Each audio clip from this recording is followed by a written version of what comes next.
आणि त्यांनी जाहीर केलं गिरगाव चौपाटीवरच्या सभेत की महाराष्ट्र नाही, मराठी भाषिकांचा महाराष्ट्र मिळणारच नाही आहे त्याच्या. आणि काँग्रेसचे मग नेते अर्थातच तीच बाजू उचलून धरत होते. ते नेहरू लोकमान्य टिळकांच्या एका पुण्यतिथीनिमित्त 1 ऑगस्टला पुण्यात आले. त्यांची सभा ठरली. त्यावेळी एस एम अण्णांच्या नेतृत्वाखालची संयुक्त महाराष्ट्र समिती काम करत होती. पण एस एम अण्णांच्याही तितक्याच संयमी आणि नितांत सुसंस्कृत व्यक्तिमत्वाने सुचवलं की नेहरू पंतप्रधान आहेत आणि येत आहेत ते लोकमान्यांच्या स्मृतिदिनानिमित्त येत आहेत, त्याला गालबोट लागेल असं आपण काही करायचं नाही.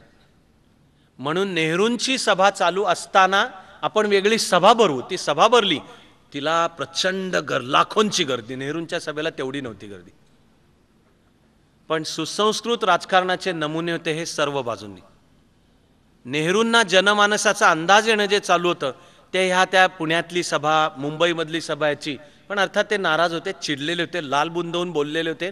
त्यामुळे ते म्हणले कदापि नाही, मराठी भाषिकांना मराठी प्रदेश कदापि पण मिळणार नाही. द्विभाषिक जाहीर झाला. मुंबई रस्त्यावर उतरली. महाराष्ट्र पण पेटून उठला आणि मुंबई रस्त्यावर उतरली. जानेवारी 1956च्या अनेक दिवस मुंबई जळत होती. मुंबईचा मराठी माणूस रस्त्यावर उतरला. आजपर्यंत आपण जे ऐकत राहतो 105 हुतात्मे, ते म्हणजे हा जानेवारी 1956. आणि मोरारजीभाईंनी शूट ॲट साईटचे आदेश दिलेच, गोळ्या घालून मारा. आता आपल्याला पुराव्याने माहिती आहे की नेहरूंनी पण मोरारजीभाईंना कळवलेलं होतं की गोळ्या घालून मारा. नेहरूंचं वाक्य रणगाडे घाला पण ही चळवळ चिरडा. आदरपूर्वक पुन्हा म्हणणं भाग आहे की हे हैदराबाद सामील करायला सैन्य पाठवायला नाही म्हणत होते. शत्रू देशाचा अत्याचार करतोय जनतेवर. पण मराठी भाषिकांच्या मागणीला मात्र नेहरूंचं म्हणणं गोळ्या घालून मारा आणि रणगाडे पाठवा. हे पुरावे दस्तावेजांनी समोर येतं. मोरारजीभाईंनी सार्वजनिक मुलाखतीत हे सांगितलं की हो, पंडितजींचा असा फोन आला होता. त्याचा अर्थ त्यांनी रक्तपात करा सांगितलं असं नाही, पण राज्याचा मी मुख्यमंत्री होतो, कायदा सुव्यवस्था सांभाळणं माझं काम होतं. 105 हुतात्मे जानेवारी 1956. ते मारले गेले हे जेवढे दुःखाची गोष्ट आहे, त्याच्यापेक्षा जास्ती दुःखाची गोष्ट कधीही त्याची पुढे चौकशी सुद्धा झाली नाही. सरकारने चौकशीला नकार दिला. पुढे मुख्यमंत्री झालेल्या यशवंतराव चव्हाणांनी सुद्धा चौकशीला नकार दिला. कायद्यातलं मलाही माहिती आहे की एक जरी माणूस अनैसर्गिकरित्या मेला असेल तर त्याची मॅजिस्टेरियल एन्क्वायरी अशी कायद्यातली तरतूद आहे. इंडियन पिनल कोड आणि CRPC मधली तरतूद आहे. एक जरी माणूस आणि तो अनैसर्गिकरित्या मारलं जाणं तर सोडाच, जर पोलिसच्या गोळीबारात मारला गेला असेल तर मॅजिस्टेरियल एन्क्वायरी कंपल्सरी आहे. मी केले आहेत. प्रशासनातला कोणी अधिकारी करतो, दुर्दैवाने त्याच्यावर वेळ येते. इथे 105 जण मारली गेली. पोलिसनी पण अत्याचार केले, घराघरात घुसून मारलं, स्त्रियांना आणि लहान मुलांना सुद्धा मारहाण झाली आहे. चौकशीला नकार, शेवटपर्यंत नकार. आधी मोरारजीभाई, नंतर यशवंतराव चव्हाण. संसदेमध्ये अनेक खासदारांनी प्रश्न उपस्थित केला, चौकशी सुद्धा झालेली नाही. 105 हुतात्मे गेले ह्याची तेव्हा नाही, पुढे तो विषय मागे पडला, पण चौकशी सुद्धा झाली नाही. काही काळापूर्वी मी हे शब्द वापरले होते थोड्या वेळापूर्वी की मला हे धक्कादायक वाटतं. धक्कादायक. एरवी नेहरू अत्यंत सेन्सिटिव्ह, मान्य. नेहरू रक्ताच्या कणाकणामध्ये लोकशाहीवादी, मान्य. भारतीय लोकशाहीची पायाभरणी. मग हे महाराष्ट्र काय त्यांचा दुजाभा होता. तेव्हापासून आजपर्यंत जो त्यामुळे एक मुद्दा येत राहतो ना समोर की यांच्या मनामध्ये महाराष्ट्राबद्दलचा आकस असला पाहिजे वगैरे काही नाही आहे. पुढे स्वतः साहेबांनी, यशवंतराव चव्हाणांनी सांगून ठेवलंय की नेहरूंच्या मनात महाराष्ट्र आणि मराठी भाषिकांच्या बद्दलचा आकस मला वाटत राहतं कशाचा असेल. आता भारताच्या राजकारणावर उत्तर भारतीयांची पकड आहे ना. ते कधी लढले नाहीत आक्रमकांशी. महाराष्ट्र लढला, पंजाब लढला, राजपुताना लढला, उत्तर भारत लढलेला नाही आहे कधी. आणि भारतभर जाऊ ही जिद्द, तो आत्मविश्वास आणि ऐतिहासिक वारसा सुद्धा महाराष्ट्राचा आहे. म्हणून महाराष्ट्राला चेचा. हा काय महाराष्ट्राचा न्यूनगंड नाही बोलतोय. संयुक्त महाराष्ट्र चळवळ जरी पाहिली तरी जे कळत नाही की 53. मला एक साधा कॉमन सेन्स प्रश्न पडतो, मला वाटतं तुमच्याही मनाला पडेल. आंध्र प्रदेश जर 53 मध्ये अस्तित्वात आला तर तुम्ही भाषावर प्रांतरचनेचा केला ना मुद्दा, मान्य. मग महाराष्ट्र यायला 7 वर्ष का जावी लागली? 7 जावी लागली पेक्षाही आंदोलनं का व्हावी लागली, लाठ्या काठ्या घाव्या लागल्या, 105 जणांना का मरावं लागलं आणि त्याच्यात चौकशा सुद्धा व्हायला सरकारने नकार का दिला? 1956. मुख्यमंत्री म्हणून यशवंतराव चव्हाण साहेब सांभाळत होते. त्यांचं राजकीय डोकं अफलातून. त्यातून त्यांनी कल्पना काढली की प्रतापगडावर शिवाजी महाराजांचा पुतळा उभा करू आणि त्याचं उद्घाटन नेहरूंच्या हस्ते करू. डोकं मस्त आहे, काय शंकाच नाही म्हणजे याच्यात, की काँग्रेसनी शिवाजी महाराजांचा पुतळा उभा करायचा आणि त्याचं उद्घाटन नेहरूंच्या हस्ते करवायचं. ते जशी बातमी आली तसं ठरलं की सत्याग्रह करायचा, नेहरूंच्या वाटेवर सत्याग्रह करायचा. आणि संयुक्त महाराष्ट्र समितीमध्ये सुद्धा एक प्रकारची दुफळी पडली. बहुसंख्य नेत्यांचं एस एम अण्णांसकट म्हणणं होतं की सत्याग्रह करायचा.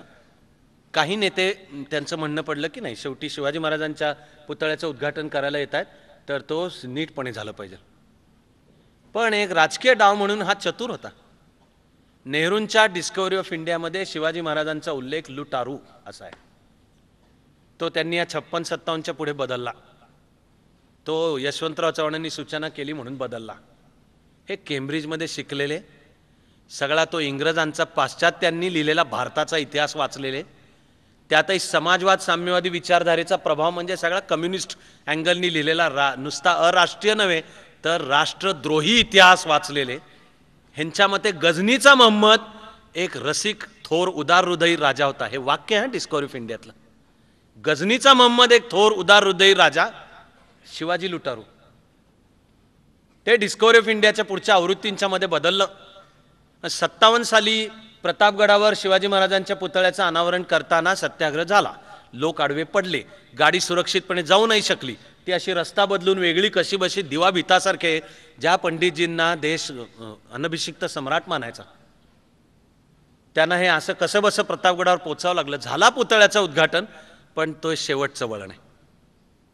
नेहरूंच्या पण मनाने मान्य केलं की आता आपल्याला संयुक्त महाराष्ट्र मान्य करावं लागेल. पुढची वळणं फक्त राजकीय आणि प्रशासकीय आहेत. ती प्रत्यक्ष व्हायला 1 मे 1960 उजाडायला लागलं. पण 58 सालच्या सुरुवातीलाच घोषणा झाली की मराठी भाषिकांचं संयुक्त महाराष्ट्र होईल. प्रश्न उरला होता मुंबईचा. जी मी म्हणालो मूळ मागणी, पूर्ण मागणी ही बेळगाव, कारवार, धारवाड, बिदर, भालकी, उंबरगाव पेटा, डांग, विदर्भ आणि मुंबई सहित संयुक्त महाराष्ट्र झालाच पाहिजे. एक एक मुद्दे निकाली होत गेले. मुंबई उरलं. वाटायला कहाणी छोटी वाटते, पण डांग हे आता नाशिककडनं जर आपण गुजरातमध्ये जायला लागलो तर वाटेत सापुतारा हे एक थंड हवेचं ठिकाण आहे. तो प्रदेश म्हणजे डांग प्रदेश. ते मुख्यतः आदिवासी लोक आहेत तिथे. तो गुजराती भाषिक आहे का मराठी भाषिक आहे असा वाद उद्भवला.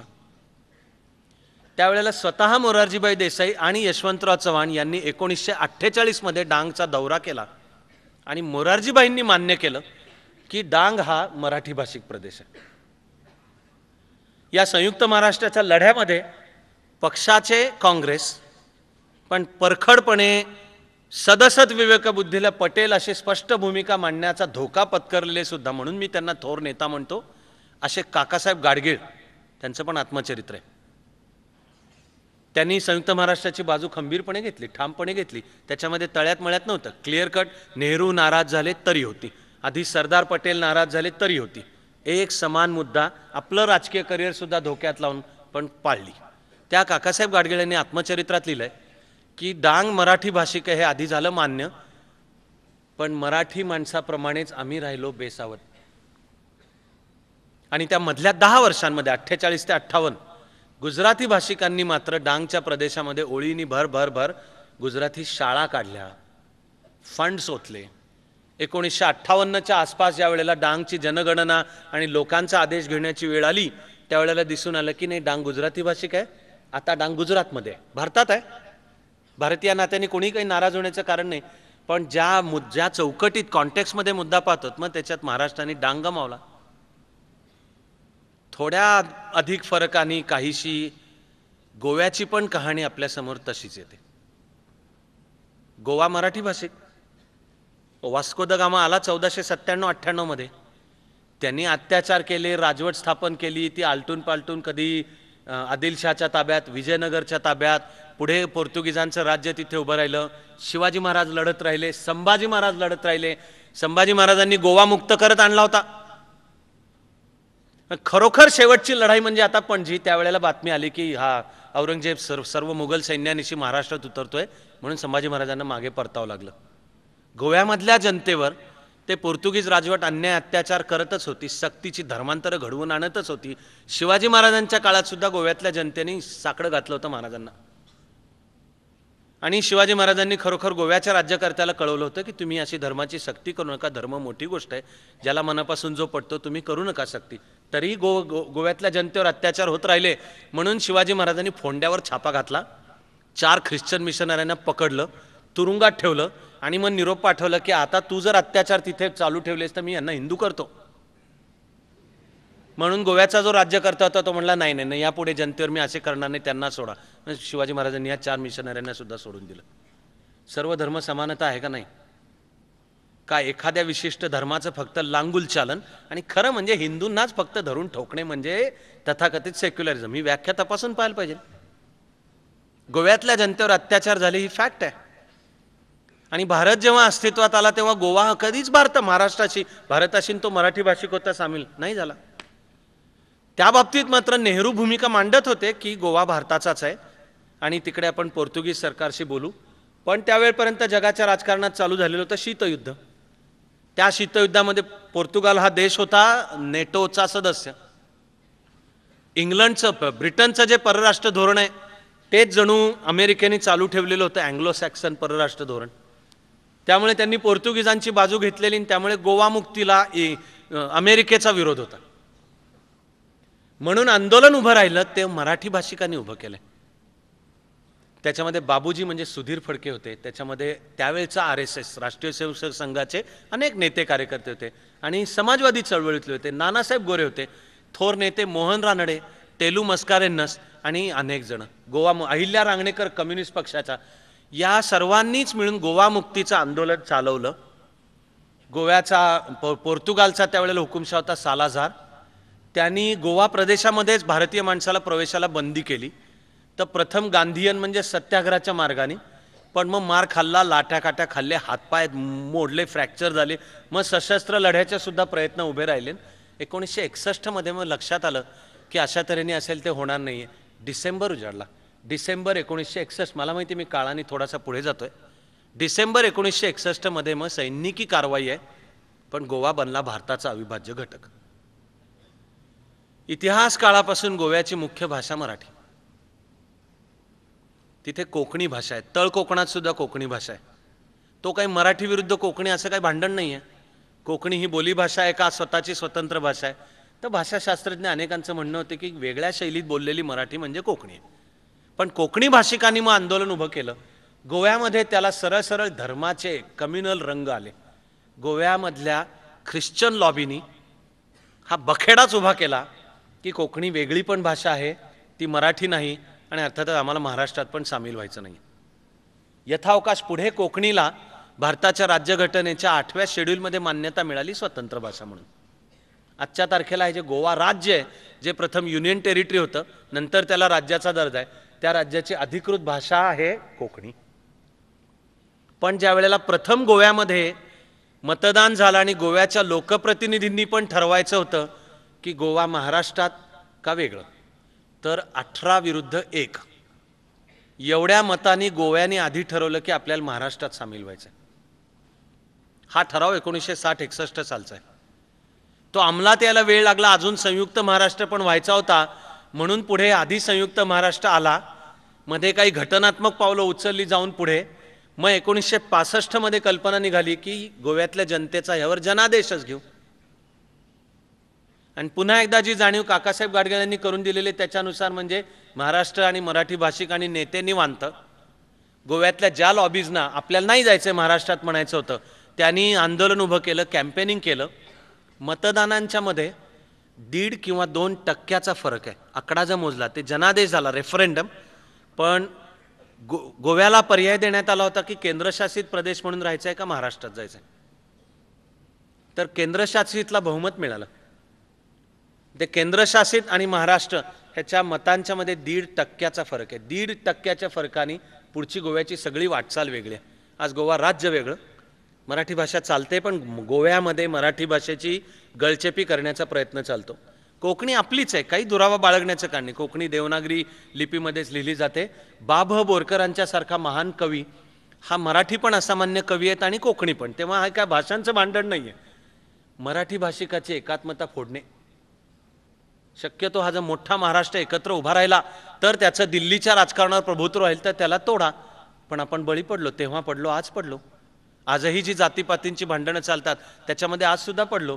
गोवा वेगळं राहिलं आणि मग पुढे यथावकाश युनियन टेरिटरीचं राज्य, आता गोव्याची अधिकृत भाषा. गोव्याच्या ह्या प्रवासामध्ये मग एक राजकीय पक्ष गोव्यात उभा राहिला, त्याचं नाव महाराष्ट्रवादी गोमंतक पक्ष. त्याचे नेते होते दयानंद बांदोडकर, हे उद्योगपती. त्यांचं म्हणणं होतं आपल्याला महाराष्ट्रामध्ये आणि मराठी भाषिक. मला वाटत राहतं की गोवा आणि मराठी काय वेगळे काढता येतील काय? लताबाई म्हणजे अर्थात आशा भोसले पण, आणि किशोरी आमोणकर आणि अभिषेकी बुवांसकट एकाहून एक दिग्गज कला, शास्त्र, साहित्य, नृत्य, नाट्य, संगीत सर्व क्षेत्रातले गोव्याची महाराष्ट्राला, मराठी भाषेला आणि भारताला प्रचंड मोठी देणगी, योगदान आहे. तो कसा वेगळा म्हणायचा? पण आपलं दुर्लक्ष, आपला आपसात फुटलेले असणे याच्या पायी तो गोवा पण वेगळा राहिला. समोर राहते दर्दनाक कहाणी. माझ्या मते हैदराबाद विलीन झाला आणि मराठवाडा आला महाराष्ट्रामध्ये. स्वामी रामानंद तीर्थ एकटे पडले. मराठवाडा आला 1 मे 1960. पाहतोत आपण ती कहाणी, पण माझ्या काळजाचे ठोके चुकत राहतात. एवढा निस्पृह तपस्वी व्यक्ती राजकारणाच्या सपाट्यात सापडले, एकटे पडले. स्वामीजी काय निस्पृह, त्यांना काय हवं होतं? त्यांनी शिक्षण संस्था काढली, तिचं नाव पीपल्स एज्युकेशन, हेडक्वार्टर नांदेड. आणि तेव्हापासून आजपर्यंत त्या पीपल्स एज्युकेशन संस्थेने काम थोर केलेले, कॉलेजेस थोर आहेत. पार स्वतः स्वामीजींसहित तत्त्वज्ञानातले खरोखर थोर लेखक आणि तत्त्वज्ञ सुरेंद्र बारलिंगे प्राचार्य होते. महाराष्ट्राने पाहिलेले जे अनेक थोर विचारवंत आहेत त्यातले नरहर कुरुंदकर त्या पीपल्स कॉलेजमधले. आज सुद्धा अनेक विषयांच्यावर अभ्यासपूर्ण लेखन करणारे प्राध्यापक हेरवाडकर, किंवा मी ज्याला महाराष्ट्राचा एक थोर विचारवंत म्हणतो असा माझा मित्र आहे शेषराव मोरे, त्या पीपल्स एज्युकेशन आणि ती नरहर कुरुंदकरांचा वारसा आहे. तो पायाभरणी त्याची स्वामी रामानंद तीर्थांनी केली. त्यांची स्मृती पुढे नामांतर उर्फ नामविस्तार होईपर्यंत स्वामी रामानंद तीर्थांची स्मृती नव्हतीच कुठं, ना मराठवाडा ना महाराष्ट्र. आणि ज्या कारणासाठी मग नांदेडला विद्यापीठ स्थापन झालं आणि ठरलं आता त्या विद्यापीठाला स्वामी रामानंद तीर्थांचं नाव देऊ, ते कारण निदान पडद्यामागचं खरं म्हणजे दुःखद आहे. मराठवाडा विद्यापीठाला बाबासाहेब आंबेडकरांचं नाव द्या अशी चळवळ उभी राहिली. जे शरद पवारांचं पहिलं सरकार, पुलोद सरकार, वसंतदादांना अच्छा करून गंडवून बनलेलं, ते आपण उद्या पाहणार आहोत. त्या सरकारच्या काळात पहिला ठराव संमत करण्यात आला आणि त्या ठरावाची शब्दरचना पाहिली तर दिसतं की तो ठराव सुद्धा नामविस्ताराचाच आहे. तो ठराव मराठवाडा विद्यापीठ नाव बदलून बाबासाहेब आंबेडकर विद्यापीठ करा नाही म्हणतोय. तो ठराव म्हणतोय मराठवाडा विद्यापीठाचं नाव बाबासाहेब आंबेडकर मराठवाडा विद्यापीठ करा. पण मराठवाड्यामध्ये जातीय तेढ उभी राहिली आणि त्या जखमा आजही संपल्याची मला खात्री नाही. त्या जातींच्या जखमा आहेत, त्याच्या मागे रक्तपात आहे आणि अजूनही त्या जखमांवर फुंकर घालणारा आणि त्या जखमा दूर मला वाटत नाही झालेलं आहे. स्वामीजीच काम करत होते, गोविंदभाई श्रॉफ करत होते, अनंतराव भालेराव करत होते. पुढे ज्या वेळेला ही नामांतराची चळवळ उभी राहिली तेव्हा अर्थातच गोविंदभाई आणि अनंतराव भालेराव यांनी नामांतराला विरोध केला. दंगली झाल्या, सरळ सरळ त्या जातीय दंगली आहेत. तो महाराष्ट्राच्या सामाजिक इतिहासावरचा एक रक्तबंबाळ असा डाग आहे, आजही संपलेला नाही आहे. सवर्ण विरुद्ध दलित अशा मराठवाड्यामध्ये गावागावात दंगली झाल्या. तो राजकीय आणि सामाजिक वारसा मराठवाड्यात अजूनही दिसतो. जरा गावागावांच्या मध्ये प्रवेश केला तर ती ठसठसती जखम कातडीखाली सुद्धा दिसतं. यथावकाश पुढे 1993 मध्ये परत एकदा शरद पवारांचं सरकार असताना अर्थात त्यांनी आपला 78 साली केलेला ठराव अंमलात आणण्याची पावलं उचलली आणि मग नाव पूर्ण बनलं बाबासाहेब आंबेडकर मराठवाडा विद्यापीठ. त्यावेळेला नांदेडला मग दुसरं विद्यापीठ करू, त्याला नाव स्वामी रामानंद तीर्थांचं देऊ. माझ्या मते दुःखद आहे कॉन्टेक्स्ट. एक स्वामीजींच्या नावाची स्मृती करायचीच होती तर ती अशी रिॲक्शन, प्रतिक्रिया म्हणून नको की इकडे मराठवाडा विद्यापीठाला आंबेडकरांचं नाव द्यायचं आहे का, म्हणून स्वामी रामानंद तीर्थांचं नाव देणारं एक वेगळं विद्यापीठ काढा, म्हणजे हे एक चातुर्वर्ण निर्माण करून किंवा जहागीर आणि प्रत्येकाची वेगळी करून त्याला नाव आहे स्वामी रामानंद तीर्थ. हे काय सवर्णांचा नेता होते काय? जसे बाबासाहेब आंबेडकर हे काय केवळ दलितांचा नेता होते काय? बाबासाहेब आंबेडकर हे राष्ट्रीय दृष्टीने पाहिलं तर सर्व राष्ट्राचे आहेत नेता. स्वामी रामानंद तीर्थ तेच. माणसांमध्ये मतभेद उद्भवतच असतात, आपण त्याचा अभ्यास करायचाच असतो. या जुन्या पिढीच्या खांद्यावर आपण असतो, म्हणून आपल्याला दूरपर्यंतचं जास्ती विस्तृत क्षितिज दिसतं. आपण शहाणे असलो तर ते विस्तृत क्षितिज आपल्या पंखांमध्ये सामावून घेऊन आपण मोठी झेप घेऊ. पण 1993 पर्यंत स्वामी रामानंद तीर्थांची स्मृती सुद्धा नव्हती. विसरलेले, नुसती विसरलेले होते नव्हे. मला एक कहाणी अशी शेजारी शेजारी मांडणं भागच आहे, आवश्यकच आहे. ज्या निजामानी भारतात सामील व्हायला विरोध केला, ज्या निजामानी ती इत्तेहादुल मुसलमीन नावाची संघटना स्थापन केली, कासिम रिझवीला पुढे करून रझाकार संघटना स्थापन केली, अन्याय अत्याचार केले, पाकिस्तानशी संधान बांधलं, सांगावं तेवढं कमी आहे. तो मेला 24 फेब्रुवारी 1967 भारत सरकारने 3 दिवसाचा राष्ट्रीय दुखवटा जाहीर केला. चिमटा घेऊन पहा, दंतकथा सांगत नाहीये मी. भारत सरकारने निजाम मेल्यावर राष्ट्रीय दुखवटा जाहीर केला. भारताचं कॅबिनेट हैदराबादमध्ये निजामाच्या अंत्यसंस्काराला उपस्थित होतं. निजामाची आरती जेव्हा निघाली ती ध्वजामध्ये गुंडाळलेली होती, तो तिरंगा नव्हता. स्वतंत्र निजाम संस्थांचा जो पिवळा ध्वज होता त्याच्यात गुंडाळलेला होता त्याचा देह. दोन्ही बाजूंना लाखो माणसं पण उभी होती. भारताचं कॅबिनेट होतं पुढे मागे. आणि 1972 मध्ये स्वामीजी गेले. 72 म्हणजे आपल्यातले बहुसंख्य आपण तर जिवंतच होतो. ज्येष्ठांची आई माता पिता समान ते तर होते, त्यांना आठवते असतील स्वामीजी. त्यांनी जर मन मागे नेलं की 72 मध्ये स्वामीजी गेले त्यावेळेला काही घडलं का 22 जानेवारी 72 या तारखेला, तर मला वाटतं की त्यांचंही मनपटल सांगेल काय आठवतच नाही. पाठी कोरीच रिकामीच आहे. कारण भारत सरकारने स्वामीजींच्या मृत्यूनिमित्त 3 दिवसाचा दुखवटा आणि ध्वज अर्ध्यावर हे सगळं निजाम मेला तेव्हा केलं. आणि हे सगळं निजाम मेला तेव्हा केलं असं समजू नका तुम्ही. भारत विरोधी असलेला जो निजामाचा दूत प्रधान होता दिवाण, तो नंतर महाराष्ट्राचा गव्हर्नर होता. त्यांचं नाव अली अवर जंग. मुंबईमधल्या का मेन रोडला नाव पण आहे अली अवर जंग यांचं. रामानंद तीर्थांचं नाही नाव, मुंबईतल्या रस्त्याला नाही. ते 1960 नंतरचं उरलेलं आयुष्य असं फेकून दिलेले, बाजूला पडलेले, दुर्लक्षित झालेले अशातले. पण जो आउटराईट देशद्रोहीच होता त्याचं मरण मात्र राष्ट्रीय शोक. त्यावेळेला तिरंगा अर्ध्यावर, त्याला देशाला सुट्टी, आणि केंद्रातलं कॅबिनेट निजामाच्या अंत्यसंस्काराला हजर. स्वामीजी गेले, नाही चिरा नाही पणती. 2 नेते फक्त असे की जे स्वतःला स्वामीजींचे शिष्य मानायचे. निदान त्यांना दाद दिली पाहिजे की हातातलं सगळं सोडून ते स्वामीजींच्या अंत्यसंस्काराला पोचले. ते 2 नेते म्हणजे नरसिंहराव आणि शंकरराव चव्हाण. हे दोघं स्वामीजींना आपले गुरु मानायचे. ते हातातलं सगळं सोडून स्वामीजींच्या अंत्यसंस्काराला पोचले. पण सुट्टी नाही. मोजकी 50-60 माणसं स्वामीजींच्या अंत्यसंस्कारासाठी होती. ज्यांनी खरा त्याग केला, ज्यांनी खरं सोसलं, खस्ता खाल्ल्या, त्या निस्पृहपणे खाल्ल्या, स्वातंत्र्य सैनिकाच्या पेन्शनची सुद्धा अपेक्षा केली, त्याला देशाने दिलेली ही वागणूक. आणि जो देशद्रोहीच होता, हरामखोरच होता, त्याला मात्र राष्ट्रीय सुट्टी. हा वारसा अजूनही संपलाय असं मला वाटत नाही. आम्ही बदलावला गेला, आम्ही शहाणे असलो तर. मग असा दुःखाचा वारसा शेवटचा शिल्लक राहतो, तो त्या सीमा प्रश्नाच्या रूपाने शिल्लक राहतो. ठसठसती जखम. मूळ ठराव बेळगावला झाला. उघड्या डोळ्यांनी अभ्यास करणाऱ्या कुणालाही दिसेल की आज सुद्धा बेळगाव, कारवार, धारवाड हा मराठी बहुसंख्याक प्रदेश आहे. काय प्रॉब्लेम होता की ज्या सूत्रानुसार ठरलं, तुम्ही एकदा केलंत ना मान्य.